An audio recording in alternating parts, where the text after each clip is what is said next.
All right. Welcome to the Daddy-O podcast. I'm your host, Rob Burnett, and I'm here with Brad Bickerton. And welcome to the show. On today's episode, we're going over the birth story. I'm officially a dad. We have the birth of Arthur Heath Burnett happened Friday, January 26th at 4:40 p.m. It's now February 1st. We're 1 week into, or 6 days into my fatherhood journey. And Brad, I think we're going to talk about it a little bit. Um, Before we get to me, Brad, how are things going with you? Things are going great. I'll tell you the shortest, cutest Theodore update is there's a local playhouse that has a 0 to 8 month old infant sing along class. And I had a client cancel on me yesterday, so I was able to go to this class.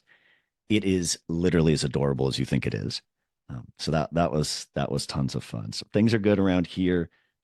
When we record a little bit more, I'll tell you about Theo is now mobile.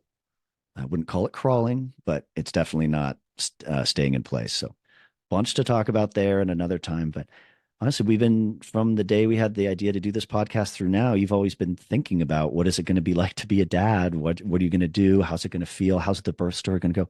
And now today, you know. So go ahead, start us off. When did you guys know? What happened? Tell the story. Yeah. Yeah. So let's see. So it was last Thursday. We were due on the Monday, and it was Thursday, and we had an induction scheduled for the next Monday. So we knew induction was coming, and Laura really didn't want to go through an induction. That was really scary. The idea of it was kind of, we felt like it could be long and arduous. And so Laura started to get really anxious about wanting to get the baby out. And I was quietly confident that, he was going to come along in his due time and we'd get there. Uh, the funny thing was, we kept trying to do everything we could, all the little things to keep him moving in the right direction. And Laura got so anxious. One thing we did was she went for a swim and she swam almost a mile in the pool the day Whoa. before. Yeah. And then her mom came down and they were hanging out in the afternoon while I was working. And they ended up walking into town and she walked almost 5 miles with Wow. her mom. And the joke was they stopped for an ice cream actually. And then they were walking back and Laura's mom said that her gait visibly changed and it was a little bit more of a waddle. And so, obviously you don't know in the time, and hindsight's 2020, but Laura was determined to get the baby out, and I think that very clearly kind of got him going. Um, so the day of, which was Friday morning, I became aware of things at 5 a.m. So Laura says that she woke up at 3 a.m., kind of feeling a little bit, wondering if something was going on. But at 5 a.m., she kind of woke me up, kind of nudged me and said, I think I'm feeling contractions. Like I'm feeling my stomach tighten every few minutes. I was like, well, that sounds like contractions. And she was really kind of in not denial, but real doubt that she was actually in labor. She kind of didn't want to get her hopes up.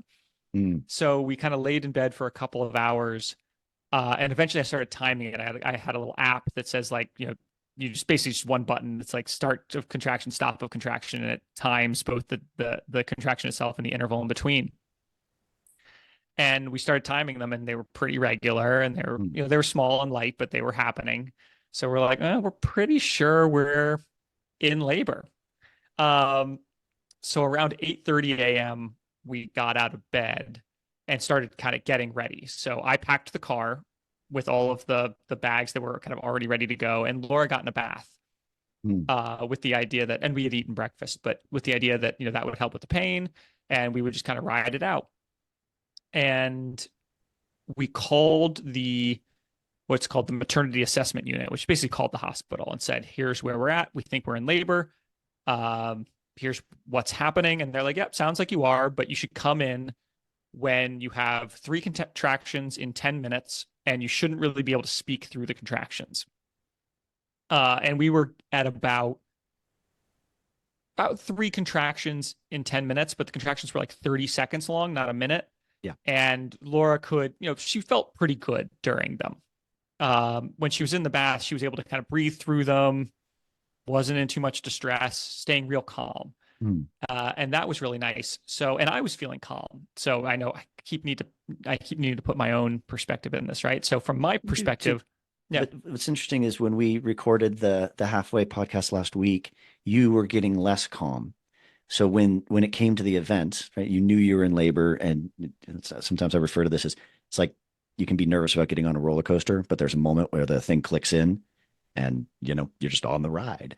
And so same it's time. funny to me that your nervousness went away when you knew that labor was coming, and you got back to who you are as a person, Rob, which is you had a plan, you had organization, and you were holding it all together.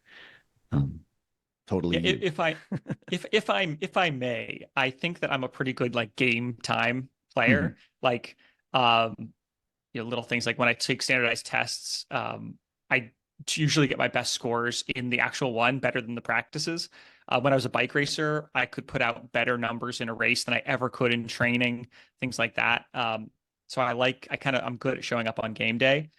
So yeah, I actually felt very calm during those first couple of hours, because things were moving finally, right? It wasn't worried about, is he okay? Is he not okay? Things are moving, they're natural, they're happening. Mm. Uh, so around 10 o'clock in the morning, I'm keeping my timeline straight. This is where things started to go sideways. Ooh. So we Laura was out of the bath, starting to get ready. We still thought we had probably a couple more hours at home, foreshadowing. Um, and Laura was actually going to like bake some brownies to kind of stay calm, but it was time to kind of get dressed, be ready to leave at any moment. But we didn't, again, we thought we probably had 2 to 3 hours. I had the car fully packed except for her bag because she needed to get dressed and she had kind of unpacked some of her stuff, but everything else was ready to go. So then, um, around 10 a.m., her water broke. Okay. And, or in the UK, they call it the water. Her waters broke. So her waters broke. Mhm. And that's kind of when all hell broke loose. So, for any guy who doesn't know, and I had become aware of this, but wasn't really aware. So, when your water goes, the pain skyrockets. And someone smarter than me and more medical than me understands why, but it's something to understand. So in the movies, when like the water goes and they go, "Oh, we're gonna have the baby now," and everyone goes off to the hospital and is happy. That's kind of not what happened, right? What happens is you go into labor, think contractions start to happen. Things are actually pretty manageable, but then if and when your waters break, the pain really, and we know this from friends as well, the pain really ratchets up. So mistake one of the day was the last thing to do were things that I couldn't do to get in the car. Laura had to pack her bag. She had to get dressed. She still Mm. had wet hair, things like that. And so I tried to help, but this is where I had to get into like, well, I'll tell that bit in a second. Were you about to ask a question, Brad? No, I was just thinking through my story as well. I don't know that I had heard what you just said, which is when the water breaks, the pain ratchets up. Though, what happened with us is they broke her water, but they asked and Mm-hmm. she said yes, and it was pretty violent. What happened to her body once that happened? She was shaking uncontrollably, and the kind of stuff where we didn't actually feed her ice chips, but you got it. Like it was a complete change in who she was, and kind of in a horrifying way, I guess I'd say, and because it's the way I've described it, but it's specifically around the water breaking time. It's like watching your loved one, fall off their bike or get hit by a car. It's really hard, even though it's natural and there's a lot of beauty in it.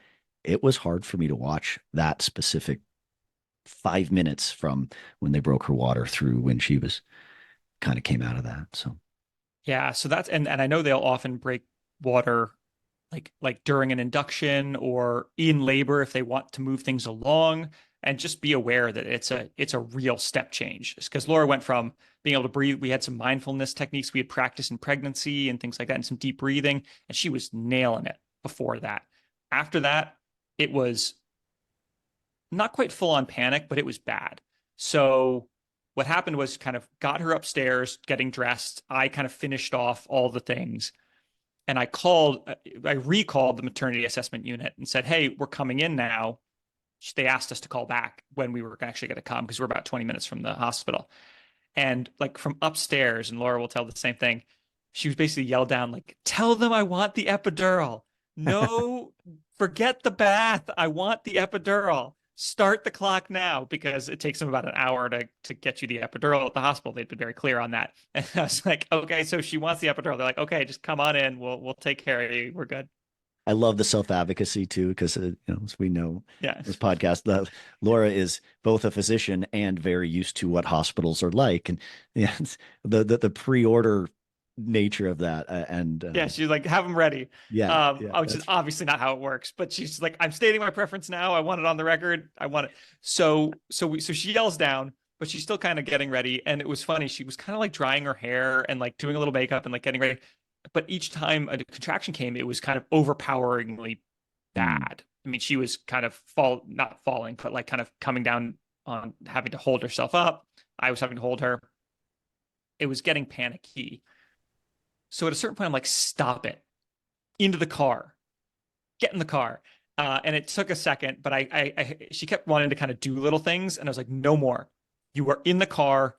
You're not allowed to do anything else. And so I kind of put her in the car.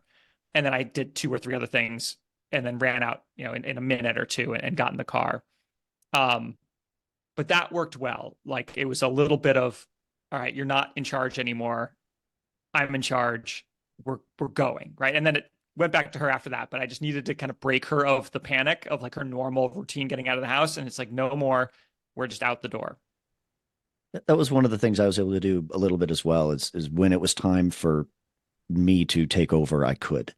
Whether Sarah Beth didn't have agency anymore because she's going through contraction, it's painful. Whether it's nursing staff change and we need to kind of tell them our preferences, and so and I know this one's going to be mostly the birth story, but in my leadership coaching, the first thing I always teach is observation skills. Learn how to sit in the back of the room and watch what's going on, but then also learn when you can get involved and help versus when you're just being somebody doing something, right? And so that's what you did here is Laura was fine doing everything her way for her whole life until all of a sudden water broke, 5 minutes went by, switched. She needed you. She needed you to do that. And you did. And And then someone needed turn it she off. needed someone to tell her, yeah, she needed someone to tell her, stop drying your hair. This is Yeah. not what we're doing right now. We're off. And it's like, okay, yeah, I get it. I gotta go. This day is Um, not like a normal one and yeah, things you normally do. Okay. So now you're getting a wet haired wife in the car. We're wife in on the their car. way. Um, so the car ride was quite tough. She was in a lot of pain.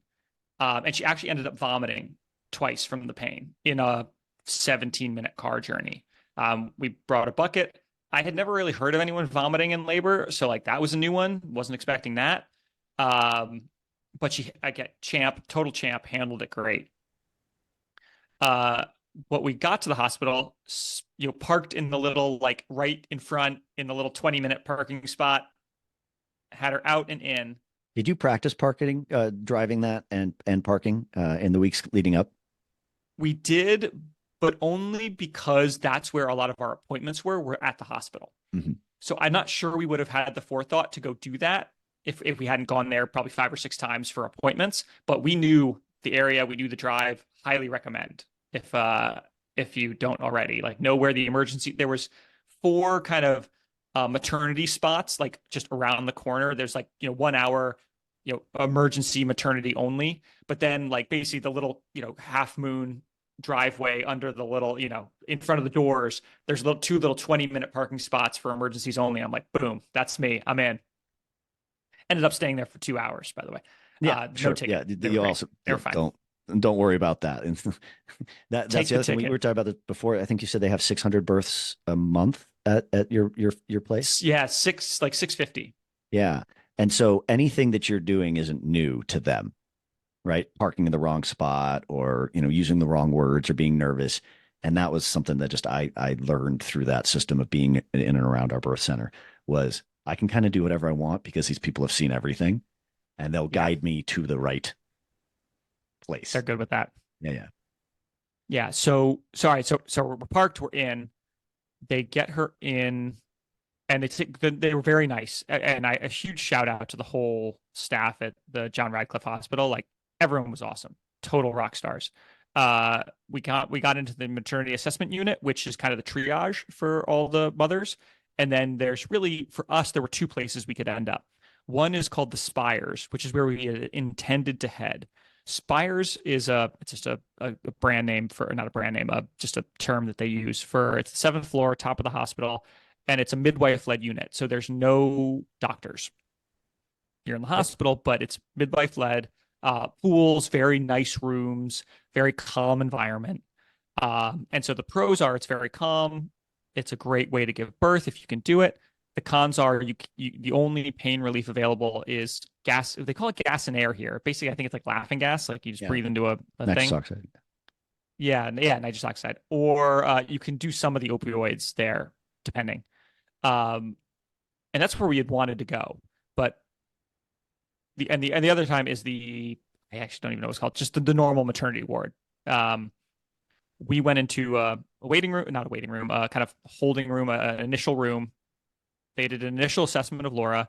Everything was looking fine, but she was only 2 centimeters dilated, Mm. which was annoying and a little scary because for anyone who doesn't know, you need to get to 10 centimeters to have the baby.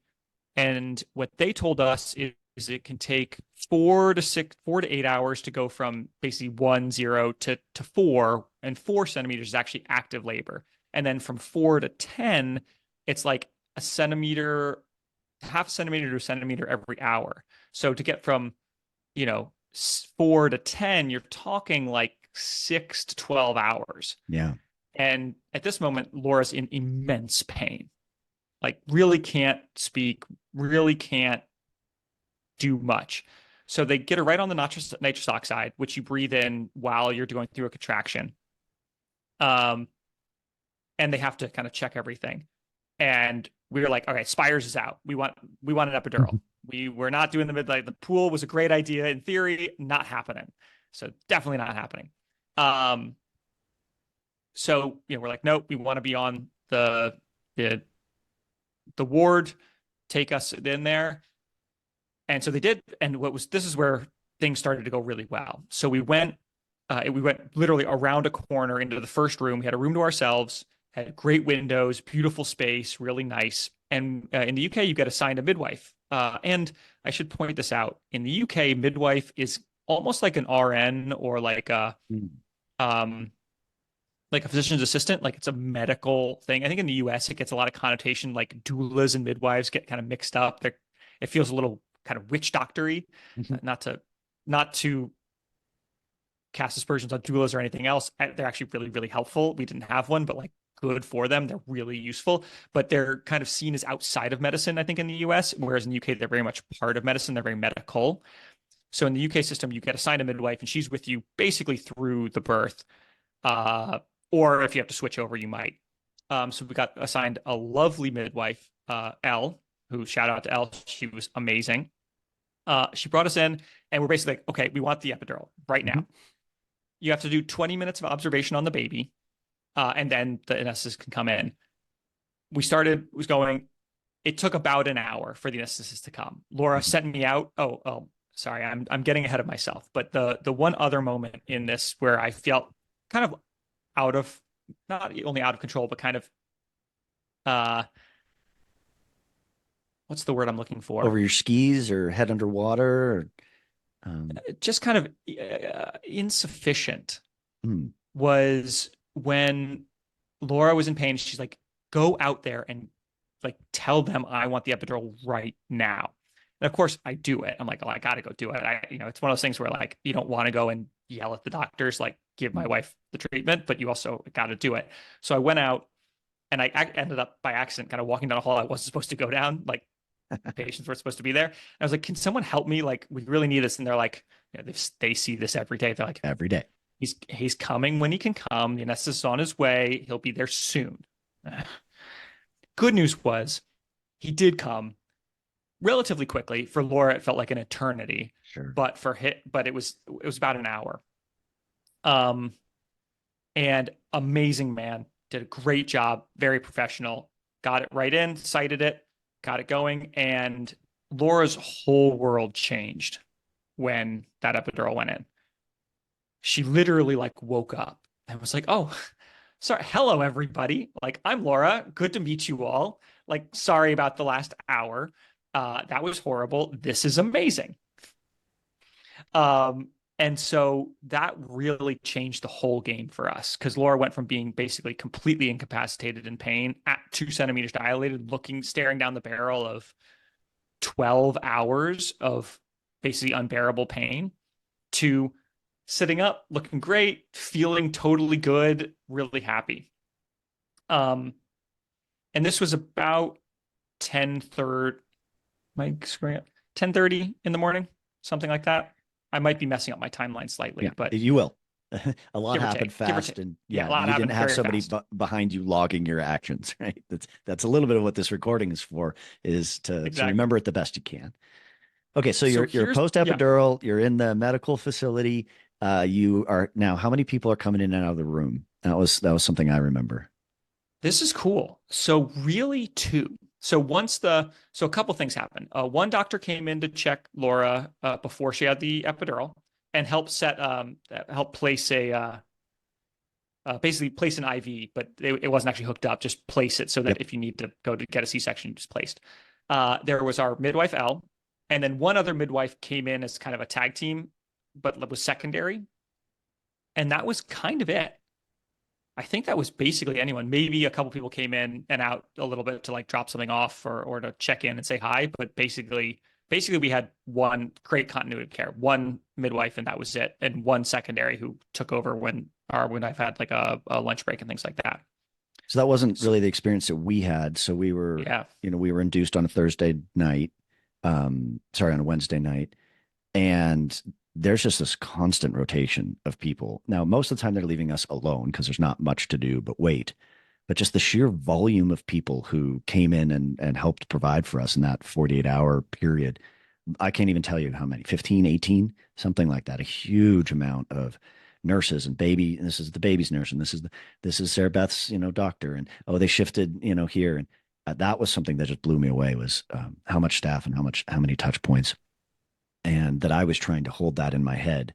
Who is this person? What is their job? why are they here? When I need to advocate, do I advocate to this person, that person? And I still don't understand how that system works. They know how it works. They got the gnomes and wizards behind the doors. But yeah, I was okay. And I'll tell you about how we got out of the hospital later on in the episode, and how I helped with that. But okay, so Laura's back alive. She's awake. She's coming into it. But we've got a long journey ahead because we got quite a few hours and quite a few centimeters to go.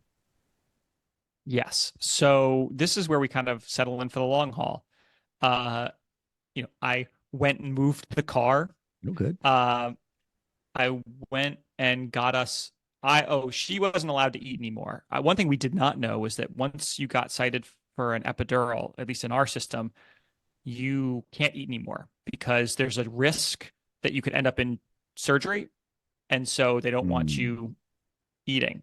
So we snuck her a cheeky hot chocolate to get some sugar in her system.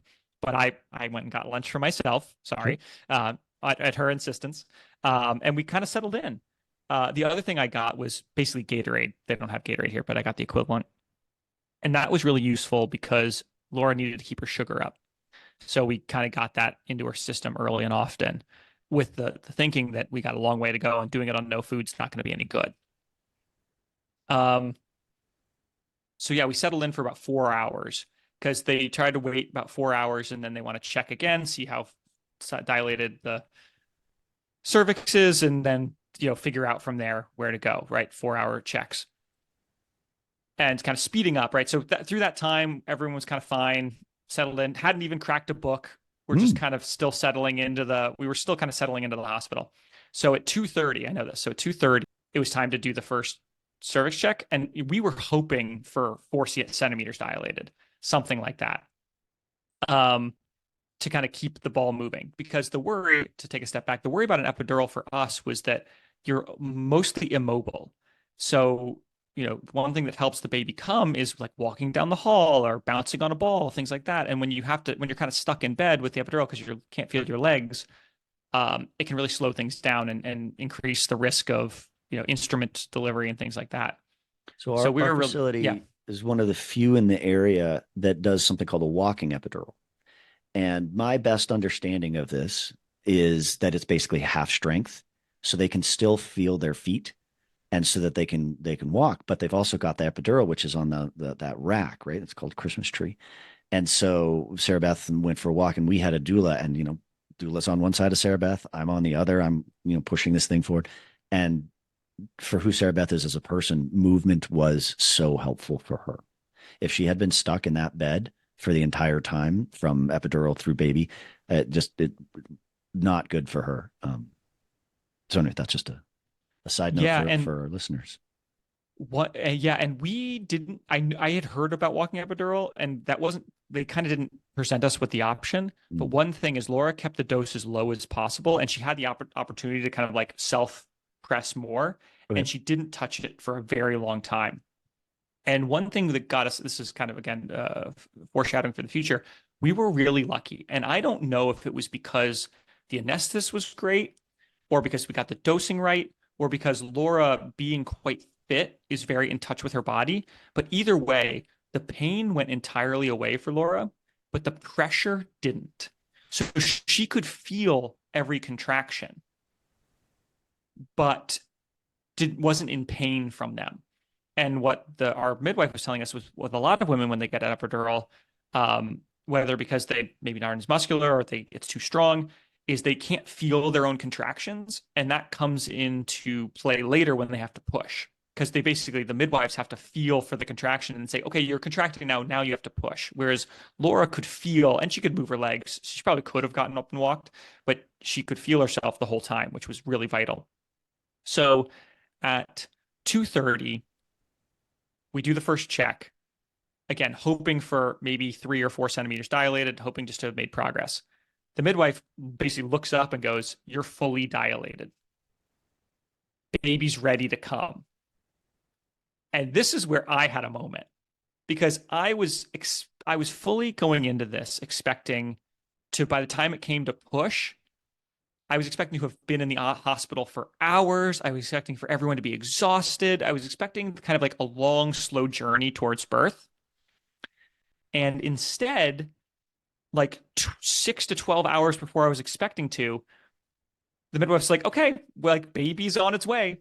The other way to say it is our midwife got off at her shift ended at 7 p.m.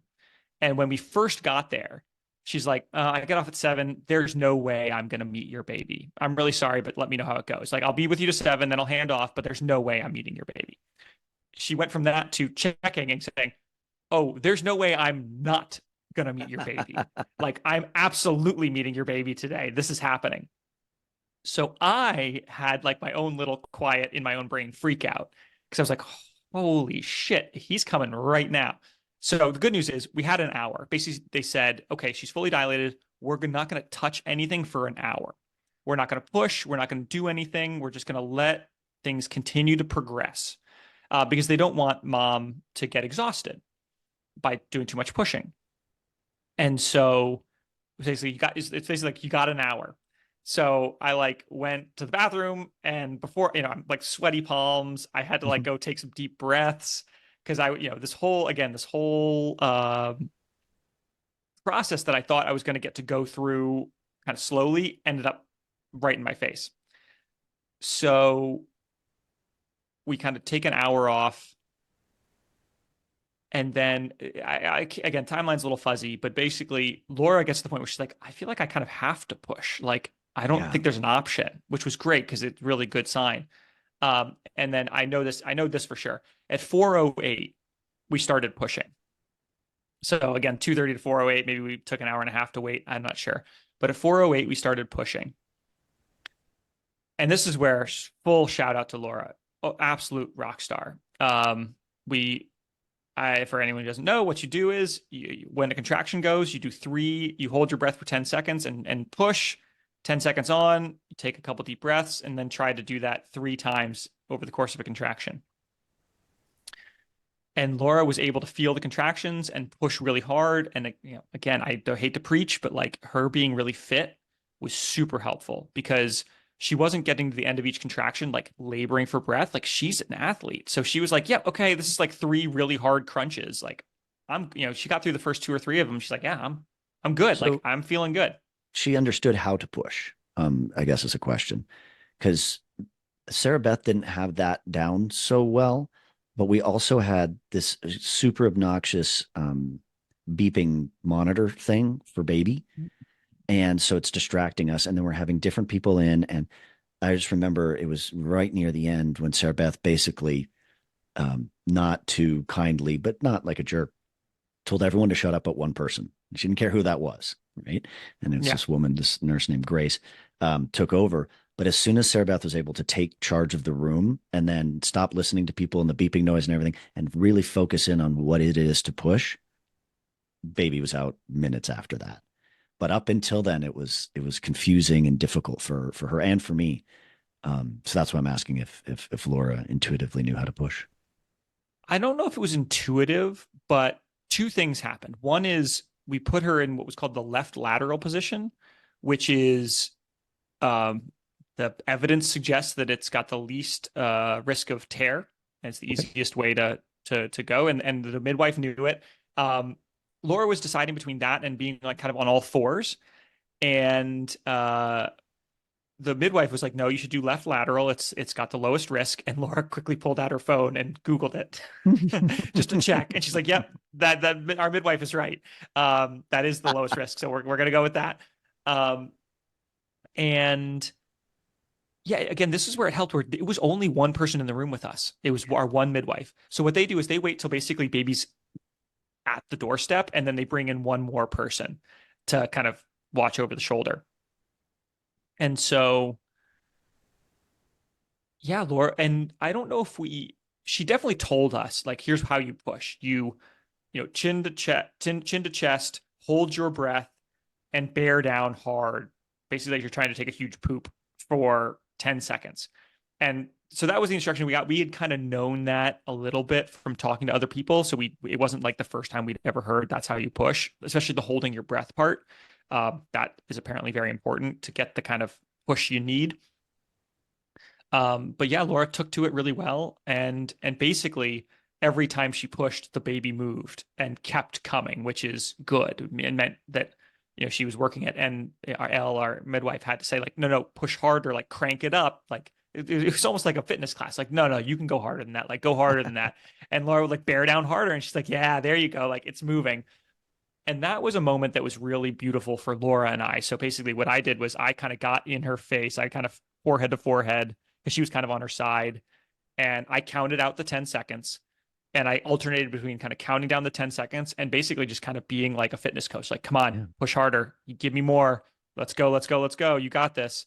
And what was beautiful about it is because Laura wasn't in excruciating pain and because she was so fit and ready to go, she wasn't exhausted. She wasn't kind of saying, stop, I need to stop. I need to take a breath. It was all very calm. And we were able to kind of lock in with each other. There was no panic. It was just go. Um, some other moments in that pushing time that were pretty crazy was as the baby's head started to crown. One is they invited me to look, and I did not think I was going to look at all, and I ended up looking, Yeah. and it was okay. I Good. didn't faint. I didn't end up on the floor. I didn't do like full on like baby coming, but like as the baby gets closer, you can kind of like see, he's got a full head of hair. I could like see some of Yeah. the hair coming out and you can kind of see it. And the other thing they let Laura do is basically she asked Laura, "Do you want to feel his head?" And so Laura was able to kind of put her hand down between her legs and kind of feel the baby's head. And I guess there's a vein there, so she was able to feel the baby's pulse Hmm. basically in her vagina as it was going, and that like really energized Laura. She's like, this is so cool, like he's there, he's coming, this is great, and he's doing good. And it was a kind of evidence to her that things were going well. um and then things all happened very quickly. So it took 32 minutes of pushing Okay. for the baby to come, and kind of before we knew it, it was like, oh, it was just one push. She was like, okay, stop pushing, and now blow out candles. And that was just get the head out, and the head came, and then basically he came and he was crying right up on her chest. And like we didn't, before we knew it, he was just there. And it Just was, there. yeah, oh God. And it was the whole day from like 10:30 arriving to 4:40 p.m. he was born. That was just a whirlwind. Like it happened so much faster and so much easier than we ever could have imagined it. So for everyone out there who's listening, I think we had literally the best possible birth experience you have, minus like 1 hour of pain. Laura was like happy and healthy in minimal pain and moving through it the whole time. I do not think our results are typical, and I am not going to claim to have any magic. I'm not going to be holier than anybody, but oh my God, it was basically the most perfect, amazing, like beautiful, easy birth experience we could have ever. I mean, it wasn't even on our radar that it could be that good.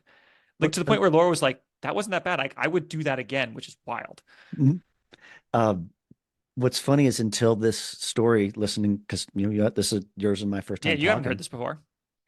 I would also have said ours was the easiest birth story that I'd ever heard until I just heard yours. Yours is easier.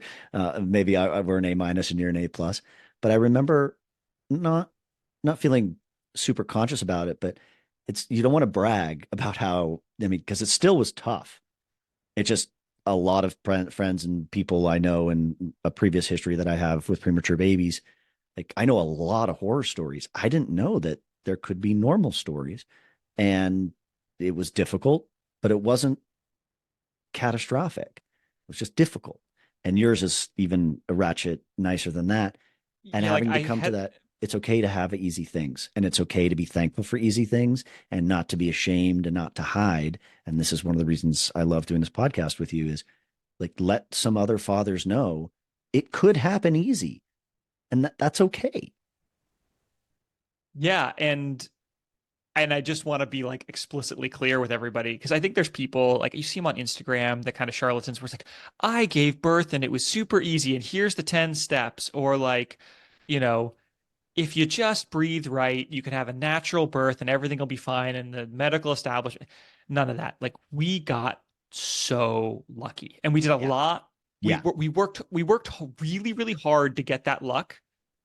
We worked really hard to get that luck, but we were lucky. And I want to, yeah, exactly what you said, Brad. I want to tell dads that it can be a manageable experience, but I also want to be like super clear that, Yeah. like our midwife was like, that's the most beautiful birth I've ever seen. Like that was Oh, wild. And, and like maybe she was, I tell everybody, but I think she was literally like, no, no, you don't understand. Like that was not like, this is not how it goes. And so we're counting our lucky stars. And I do not want to be the person who's like, oh, it's easy. It's not a big deal. Like, it's a big deal. We are part of a group of people in our NCT class. I spoke about it in an earlier pod. And it's a group chat of people who all gave birth around this time. And you know, everyone else has basically some horror story mm. and we basically don't. And we actually feel quite awkward about Yeah. contributing. And not because they're not totally lovely people who would be so happy for us, but like, we don't have anything to complain about. So I'll finish the story, but it went so well. So the one twist in all of it was that for any dad who doesn't know what meconium is, we Mm-hmm. had meconium. So basically, the baby pooped well before he was born. And so he came out covered in blood and vernix and all of the other things and poop. Mm. So that was part of our experience for the next couple of hours because we didn't want him to get cleaned off. Yeah. And apparently that included the meconium, which is basically amniotic fluid that he ingested and it comes out as poop and it's sticky and tarry and quite gross. But doesn't smell too bad. But basically, so he ended up on Laura, and so she got kind of covered in vernix, and then he needed to come to me, and I got covered in meconium as well. So, part of my birth experience is just kind of being covered, my whole kind of chest and stomach kind of being covered in poop. But you know what? You don't really care. No, you, you Uh, you you super don't. And um it is a messy process. And I thought yes. that was something that was pretty interesting is okay, we'd cut the cord and now that one doctor leaves and another nurse leaves, and then there's one woman left. She's just cleaning up a lot of messy stuff.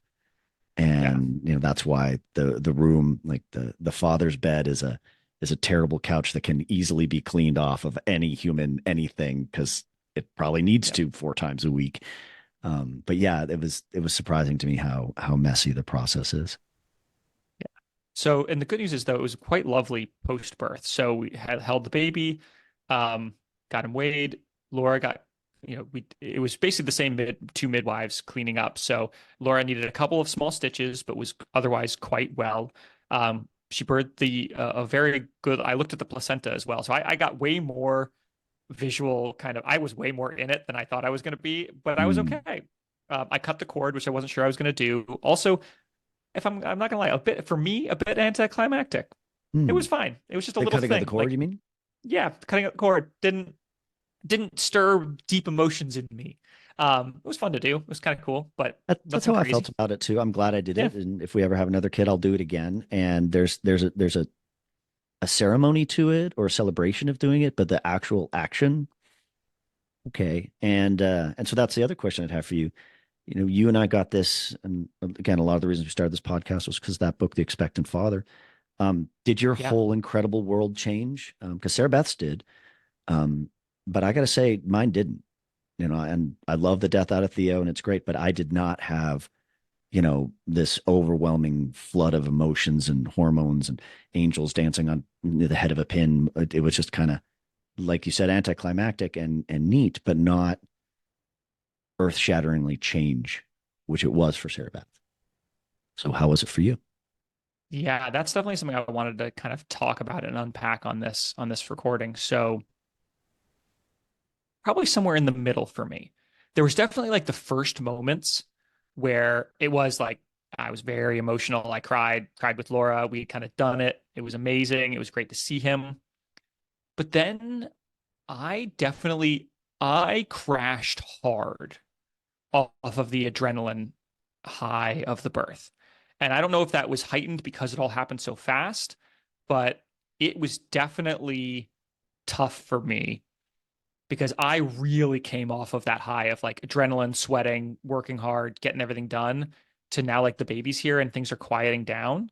And I felt a real, definitely nothing even close to like this was a mistake or what have I done or like, oh no. But there was a real lowness of like, okay, everything kind of came correct, which makes total sense, right? Whenever you have this massive adrenaline rush, you're going to come down off of it and just be ready for that. So like, and I didn't go through the physical thing, but I was with it. So there was definitely like a real kind of come down of like, oh, okay, like this is like my whole life has changed, but I also kind of feel the same and I feel a little bit low. It was still mostly happy, but there was this undercurrent of like, oh, I probably need some sleep and I need to like let this grow over time. And then the two other things that I think were surprising to me is, and they might have been linked, and I need to unpack this more for myself. But one is, so obviously we like called some people from as Laura was getting cleaned up and things like that. And it felt very weird to me to, it almost felt, maybe it was like harkening back to the pandemic where I was separated from family, Mm. but it felt very weird to me and very I didn't like it, like introducing my family members to Arthur Mm. Heath Burnett, which I don't think I've mentioned on this podcast. That's my son's name, uh, via FaceTime, especially with like slightly bad connection FaceTime. Yeah. It felt very unsatisfying. And so I found that we were lucky enough that both sets of grandparents, my parents and Laura's parents, got to meet the baby the next day. And I found that I didn't really kind of feel fully calm until after that happened. Mm. And I think some of it was around anxiety around naming him because I wasn't hit with a lightning bolt of inspiration around the name. It was hard work to get there. And I wanted to look him in the eye and say, is this Arthur? Is this not? And I didn't get a clear yes or no. I thought it was, but I didn't. So I think there was some anxiety there. And I think also I wanted someone else to see the baby and like Mm. tell me good job or something. Seeing Laura's parents, honestly, and my parents meet the baby, that probably was the biggest emotional change for me. That made me feel like seeing them well up and cry because both sets of parents did and meet him and that's when I felt like, okay, I've done something and it's good. And I don't know why I needed that external validation, but for me, that was my journey of like, felt amazing on the day. I don't want to downplay it. It can be both. right? It could be It, both. it's just your But story. that It's was, not yeah, it's there's just my story, and I want to be honest and share it. And so that was that weird kind of first night and all these things. But then that's when I really feel like my journey took off, is like when I got to introduce him to someone else who I knew and loved. And then from there, it's been an amazing week. So we're now 6 days into his life, and there's so many more stories to tell. But that's basically that we spent. I'll finish the story, right? So Laura gets cleaned up. We get put up in a room for the night because the baby had pooped during the birth. We had to stay overnight for observation, but that ended up being great. We got almost no sleep. yep. Um, Partly because it was like midnight before we got to the room, partly because we were so excited, partly because he actually did was pretty quiet, but Laura was just staring at him. And I was like, Laura, you've been up for like 23 hours. You got to get some sleep. She's like, I can't. I just want to look at him. It's so So it was wonderful. all fun. We got home the next day and basically have had a dream week since. It's been amazing. So that's the story of Arthur's birth. That's beautiful. Thank you for sharing. And I remember the the last parts of the hospital for us. We had got this text chain going. It was some app or something so that I could write one text and it would auto populate it to a bunch of people. And the struggle was actually getting to my iPad to write down birth story because it's too long to type it out on a phone accurately. And I kept getting hijacked. Like that was my real job, right? The morning after, because Theo was born at 10:06 p.m. on a Thursday. And a lot of people wanted to know, and they're nervous and they're happy and they're excited. And it was my job to get this information out. And I just physically couldn't get to it. Whereas in my normal life, writing a quick text or email or anything like that, so I can do it every day. And this one, I just couldn't quite get to it. And I also wanted to author it, write a little thing. Everyone's healthy, everyone's happy. And I just remember I had this sense of frustration of not being able to get to that. But then the last part I'll tell on our story, because this one's really about yours. The unlock moment that you had introducing to the grandparents, I am fortunate that mine was carrying him into the house. And I'm fortunate because my mother took a photo of me doing that. And we have that photo printed out somewhere. And so that moment where it became different enough for me or something, I actually have recorded in photo. So that was yeah, that was my moment. It's a great Well, moment. It was fun. It's yeah. been a wild ride. It's been a wild ride. And yeah, like I said, we feel so lucky that we've had such a great experience. And we'll have to do another podcast about kind of the first week. Maybe we'll do some back-to-back episode or something to get that in, because the first week's been amazing. We've had a great little boy and it's been really good. But yeah, that birth experience was, there's a lot of hype leading up to it, and we're really lucky that it really went so well. Well, it's incredibly special. And what we know is you'll never be the same because this is your first child's first day, first week. And yeah, welcome to Dad Rob. Yeah, it feels good to be finally living up to the name of the podcast. So, Yeah. well, Brad, let's stick with tradition. Do you have any wins or fails for this week? I know I've got plenty. Um, the win is actually I'll tie them together. So Sarah Beth teaches class on Wednesday nights, and our nanny leaves about 2 hours before Sarah Beth gets home. So the win is I get to spend time with Theo one on one. And what I've started to do is I call family and friends that I haven't touched base with in a while. That's what I spend the time because he's kind of winding down. He really wants to be held or be in the lily. And so last night I got to touch base with some people that I just, one of my friends, Eddie, was like, Brad, I saw the thing about Theo. I'm so happy for you. He's a friend from college. And he said, but Brad, I just have this one quick question. What's a Sarah Beth? In other words, I hadn't talked to Eddie since before Sarah Beth and I started dating. And so it was just, that was a beautiful moment that I got to share last night, and that Theo gets to see me on FaceTime talking to other people, and that we get to hold that space together.